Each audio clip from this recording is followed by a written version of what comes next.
Hello বন্ধুরা, তোমাদের কাছে আমি আর চিকেন কষা শেয়ার করছি। পুরো ভিডিওটা দেখবে, দেখে আমাকে একটা লাইক করে কমেন্ট করো আর সাবস্ক্রাইব করে রেখো। আর ফেসবুক দিয়ে দেখলে আমাকে একটা ফলো করে দিও। আমার পুরো ভিডিওটা দেখার জন্য তোমাদের কাছে অনুরোধ রইল। এখানে 500 চিকেন আছে। যদি খুব তাড়াহুড়ো থাকে এরকমভাবে রান্না করবেন, খুব তাড়াতাড়ি হয়ে যায়। দেখুন আমি রান্না করছি, সব মশলা আমি একসাথে পেস্ট করে একবারে মেখে একবারেই আমি কড়াইতে বসিয়ে দেবো। আমি আজকে চিকেন কষা করব, তার জন্য নিয়েছি পেঁয়াজ, লঙ্কা, টমেটো, রসুন, টক দই, আদা। এটাকে আমি একসাথে সব পেস্ট করে আমি একবারে সব মেখে একবারে বসিয়ে দেবো আজকে। গোটা গোটা আলু নিয়েছি, ছোট ছোট আলু, তাই গোটা গোটাই নিয়ে নিয়েছি। আমি এখন এগুলো সব পেস্ট করে নেবো। তার জন্য দিয়ে দিচ্ছি পেঁয়াজ, কিছু পেঁয়াজ কুচুনি দেবো, কিছু পেঁয়াজ পেস্ট করে দিচ্ছি। আদা, রসুন, লঙ্কা এগুলো সব আমি পেস্ট করে নিচ্ছি, তাই এগুলো সব আমি দিয়ে দিচ্ছি। একসাথেই সব পেস্ট করে নেবো, আমি আলাদা আলাদা পেস্ট করিনি। আমি সব মশলাগুলো একসাথে পেস্ট করে নিচ্ছি।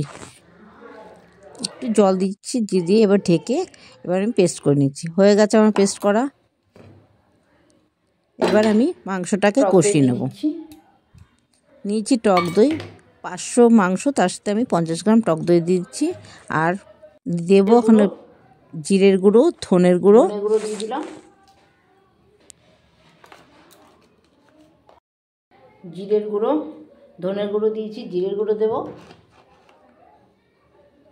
দিয়ে দিচ্ছি হলুদ, একটু কালারের জন্য। কাঁচা লঙ্কা দিয়ে রান্না করছি, শুধু কাশ্মীরি লঙ্কা দিচ্ছি একটু কালারের জন্য। লবণ দিয়ে দিলাম।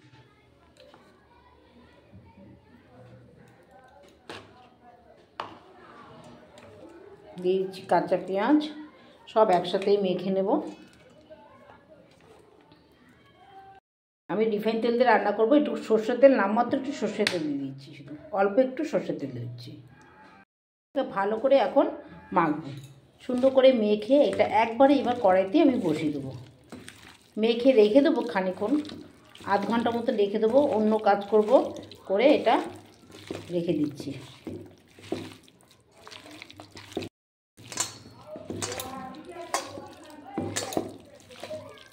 এবার এই সব পেস্ট করেছি যে মশলাটা, সেই মশলাটা দিয়ে দিচ্ছি।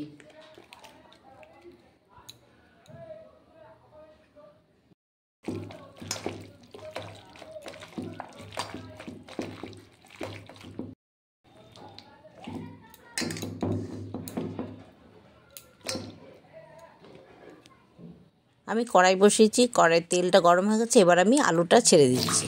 আমি আলুটা ভেজে নেব। এই আলুটা ভাজতে এর মধ্যে একটু ফোড়ন দিয়ে দেবো আমি, তোমার জিরে আর একটু দারচিনি, এলাচ আর একটু লবঙ্গ আমি এর মধ্যে ফোড়ন একসাথেই দিয়ে দেবো। আলুটা আমি এর মধ্যে একটু লাল করে ভেজে নেবো। ভেজে এর মধ্যে আমি চিকেনটা দিয়ে দেবো। আমি একবারেই সব কিছু বসিয়ে দেবো।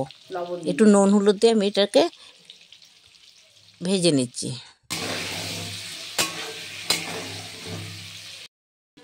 তেজপাতা দিয়ে দিলাম। আমি এর মধ্যেই দিয়ে দিচ্ছি, আলুর মধ্যে সব কিছু, সব গরম মশলা ফোড়নগুলো দিয়ে দিলাম। এলাচ, দারচিনি, একটু লবঙ্গ দিয়ে দিচ্ছি। আর দিয়ে দিলাম একটু জিরে ফোড়ন। একবারে সব দিয়ে দিচ্ছি। আমার দেরি হয়ে গেছে, তার জন্য আমি সব একবারে দিয়ে দিলাম, আমার সময় নেই অত। একটু ভাজা ভাজা হয়ে গেলেই আমি সব চিকেনটা ওর মধ্যে দিয়ে দেবো। চিকেনটা তো মশলা কষিয়ে রেখে দিয়েছি, অনেকক্ষণ আগে আমি মশলাটা মেখে রেখে দিয়েছি, তাই আমার অসুবিধা হবে না, ওটা তাড়াতাড়ি হয়ে যাবে। আলুটা কোনো রকম একটা হাফ সিদ্ধ হয়ে গেলে আমি চিকেনটা দিয়ে দেবো এর মধ্যে। দিয়ে দিচ্ছি চিকেনটাকে, দিয়ে দিচ্ছি। আলুটা ভাজা হয়ে যাচ্ছে, এবার চিকেনটা দিয়ে আমি ভালো মতো কষাবো। এটা একদম কষাই নামাবো। হাতে সময় যদি কম থাকে এরকমভাবে চিকেনটা আপনারা রান্না করবেন, মানে দারুণ লাগে খেতে। আর সত্যি হাতে মাখা পুরো সব মশলা একসাথে মেখে এরকমভাবে চিকেন কষা সত্যিই ভালো লাগে। হাতে সময়ও কম লাগে এটা, আর খেতেও খুব ভালো লাগে। যদি দেখা যাচ্ছে খুব তাড়াহুড়ো আছে, চিকেন একটার মধ্যে চিকেন কষা বসাবেন আর কোনো মধ্যে ভাত বসিয়ে দেবেন, ব্যাস হয়ে যাবে। এটা হাতে মাখা সব মশলা একসাথে কষিয়ে নিয়ে সুন্দর এরকমভাবে রান্না করা যায়, দারুণ লাগে খেতে। এরকমভাবে আপনারা রান্না করে দেখবেন। কত সুন্দর লাগছে কালারটা দেখুন। একটু কাশ্মীর লঙ্কার গুঁড়ো দিলে আর টমেটোটা বেশি দিলে সত্যিই কালারটা সুন্দর আসে। কত দেখতে কত ভালো লাগছে। হয়ে গেছে, আর একটু কষাবো। এখনও একটু জল জল ভাবটা রয়েছে, এখনও হয়নি, তেলটা এখনও ছাড়িনি, এখনও কষাতে হবে। আলুটা এখনও সিদ্ধ হয়নি, আর একটু আলু সিদ্ধ হওয়া কি আছে। এবার দেখো এখনও জল জল ভাবটা রয়েছে। এটা ভালো মতন কষিয়ে যখন তেলটা বেরিয়ে আসবে তখনই বোঝা যাবে যে হ্যাঁ মাংসটা কষানো হয়ে গেছে। তেল আমার বেরিয়ে এসছে, মাংসটা কষানো হতে। এখন আমি দিয়ে দেবো এর মধ্যে একটু চিকেন মশলা। চিকেন মশলাটা দিয়ে তারপরে আরেকটু পর জল দেবো। হয়ে গেছে, মশলাটা কষে গেছে, মাংসটা সিদ্ধ হয়ে এসছে। এবার আমি চিকেন মশলাটা দিয়ে আর একটু নাড়াচাড়া দেবো। চিকেন মশলাটা দিয়েছি, আর একটু নাড়া দেবো। চিকেন মশলাটা দেবেন, এই এরকম চিকেন কষার মধ্যে একটু চিকেন মশলা পড়লে আরও টেস্ট বেড়ে যায়।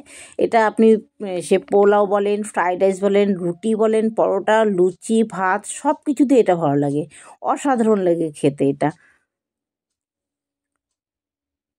কত সুন্দর এসছে কালারটা, খেতেও ভালো লাগে। গোটা গোটা আলু, যারা আলু পছন্দ করে তাই এরকম ধরনের একটু গোটা গোটা আলু থাকবে, দারুণ লাগে খেতে, অসাধারণ। এবার আমি জল দিয়ে দেবো, মশলা ধুয়ে বাটি ধুয়ে জলটা দিয়ে দিচ্ছি।